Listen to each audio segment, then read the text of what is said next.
কুরআনুল কারীমের মধ্যে আল্লাহ রাব্বুল আলামিন রমজান সম্পর্কে বলেন, ইয়া আইয়ুহাল্লাযীনা আমানু কুতিবা আলাইকুমুস সিয়াম কুতিবা আলাইকুমুস সিয়ামু কামা কুতিবা আলাল্লাযীনা মিন ক্বাবলিকুম লাআল্লাকুম তাত্তাকুন।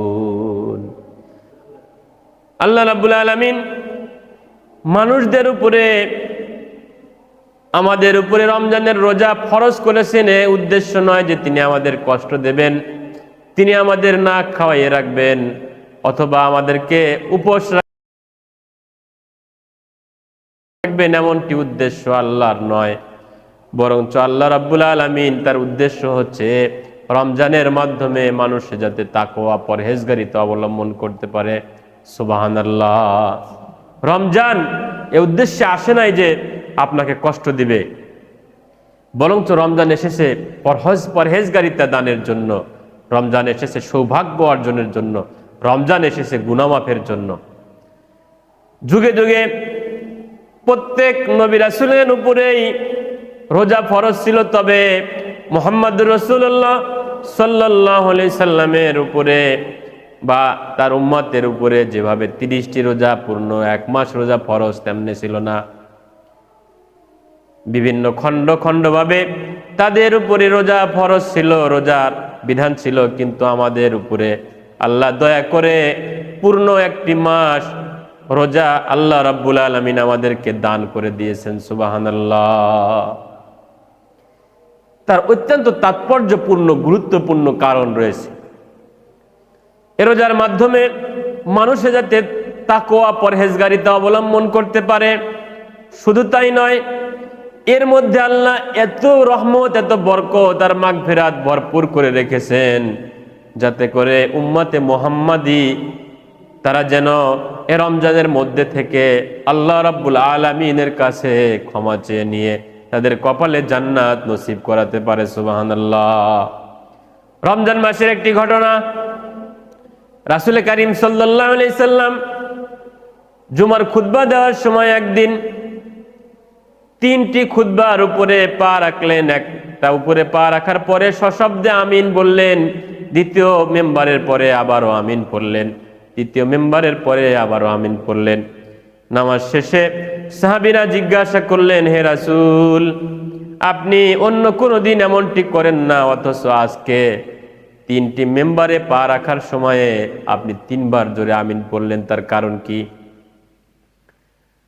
রাসূল বললেন, সাহাবীরা রে, আমি যখন 3য় নাম্বার মেম্বার পর্যন্ত উঠতেছিলাম, ফেরেশতা জিবরাইল এসে আমাকে 3টি প্রস্তাবনা দিলেন, আর আমি 3টি প্রস্তাবনাকেই হা বলে সম্বোধন করলাম এবং তাতে আমি রাজি থাকলাম। সাহাবীরা বললেন, সেগুলো কি? রাসূল এবার বললেন, প্রথম মেম্বারে আমি যখন উঠলাম, ফেরেশতা জিবরাইল আমাকে বললেন যে পিতামাতা খেদমত করে যারা জান্নাত তাদের নসিবে কপালে নসিব করাতে পারে না, কপালে লেখাতে পারে না, তারা দুজকি হোক জাহান্নামী হোক, তাদের কপাল ধুলায় মলিন হোক। রাসূল বললেন, আমি বললাম আমিন, তাই হোক। দ্বিতীয় মেম্বারে উঠে বললেন, রমজান পেয়েও যারা রোজা রাখলো না এবং আল্লাহ রাব্বুল আলামিনের কাছে ক্ষমা চাইলো না, নিজেদের ভাগ্যকে সুপ্রসন্ন করতে পারলো না, তাদের কপাল ধুলায় মলিন হোক। রাসূল বললেন, এবারেও আমি আমিন বললাম।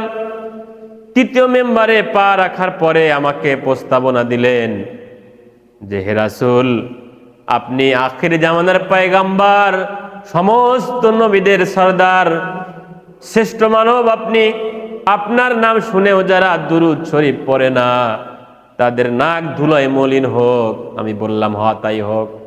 এই জন্য রমজান এত বেশি গুরুত্বপূর্ণ যে 12 মাসের মধ্যে 1টি মাসে আল্লাহ এত রহমত, এত বরকত, এত মাগফিরাত, নাজাত রেখে দিয়েছেন, যাতে করে এই মাসে একটা আল্লাহ রাব্বুল আলামিনের কাছে একজন বান্দা একদম পরহেজগারে মুত্তাকি রূপে পরিপূর্ণ হওয়ার জন্য প্রচেষ্টা করে সফল হতে পারে। সুবহানাল্লাহ। এই জন্য আল্লাহ রাব্বুল আলামিন রমজান দান করেছেন। আল্লাহ রাব্বুল আলামিন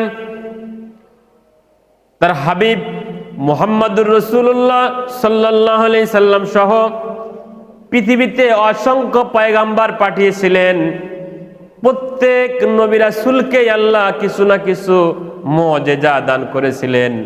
সেই মুজিজাগুলো তৎকালীন সবচাইতে শক্তিশালী জিনিসকেও নিজেদের মুজিজার মাধ্যমে ধূলিসাৎ করে দিত, নিম্নগামী প্রমাণ করত। যেমন সুলেমান আলাইহিস সালাতু ওয়াস সালাম, তাকে আল্লাহ তখ্ত দান করেছিলেন। তার উপরে তিনি যখন উঠতেন, তখ্ত মুহূর্তের মধ্যেই পৃথিবী জাহান ভ্রমণ করত। সেই সময় তৎকালীন যত শক্তি ছিল, তৎকালীন যত আবিষ্কার ছিল, সেই আবিষ্কারগুলোর মধ্যে সুলেমান আলাইহিস সালাতু ওয়াস সালামের তখ্ত ছিল সবচাইতে উত্তম। সুবহানাল্লাহ। মুসা আলাইহিস সালামের মুজিজা ছিল আল্লাহ রাব্বুল আলামিন তাকে লাঠি দান করেছিলেন।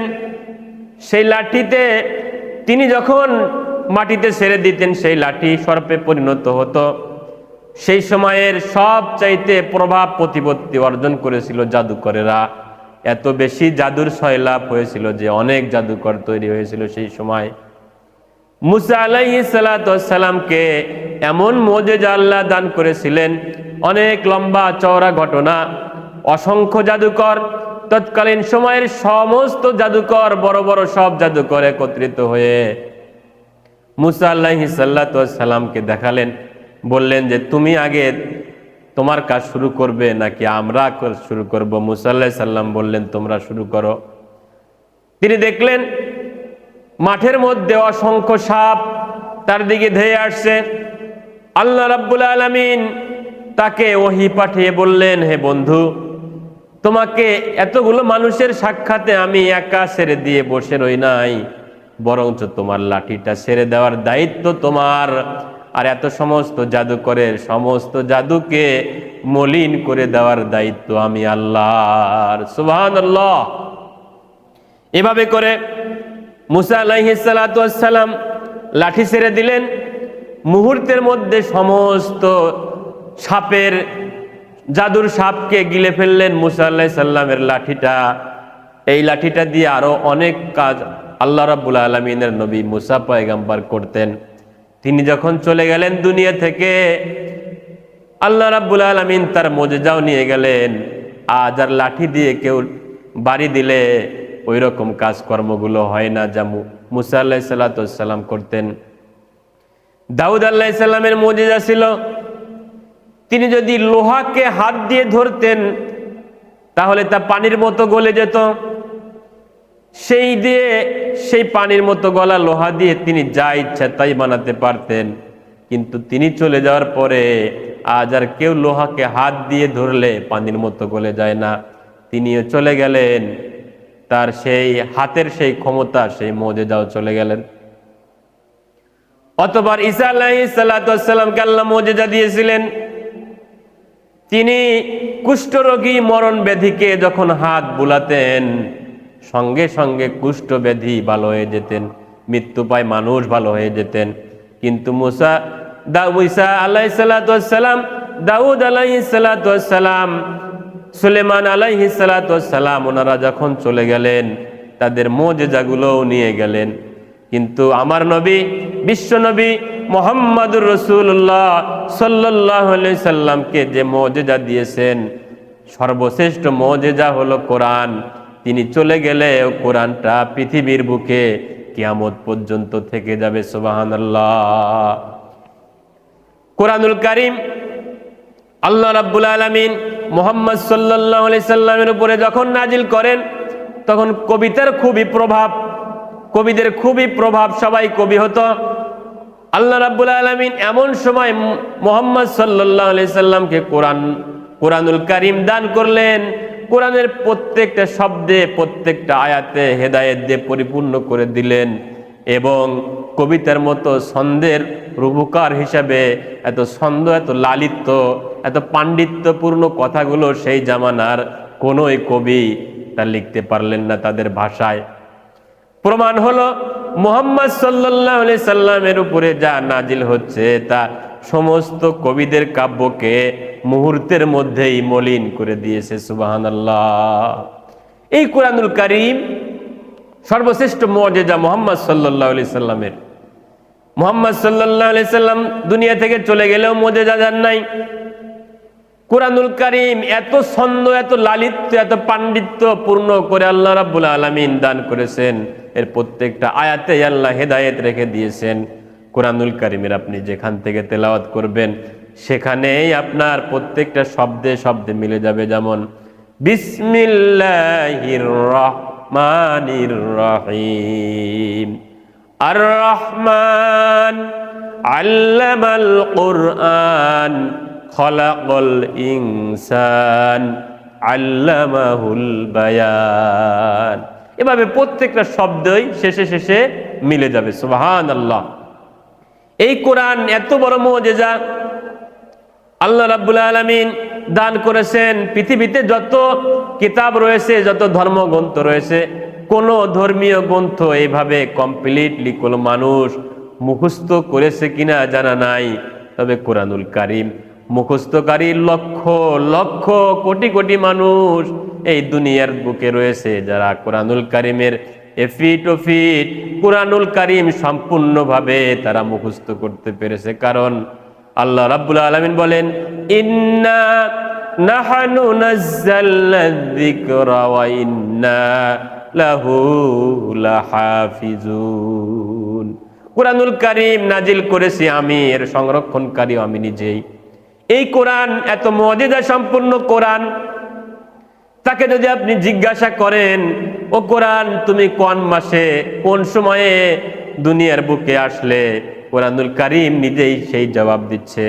কোরআনুল কারীম বলছে, শাহরু রমাদানাল্লাযী উনজিলা ফীহিল কোরআন।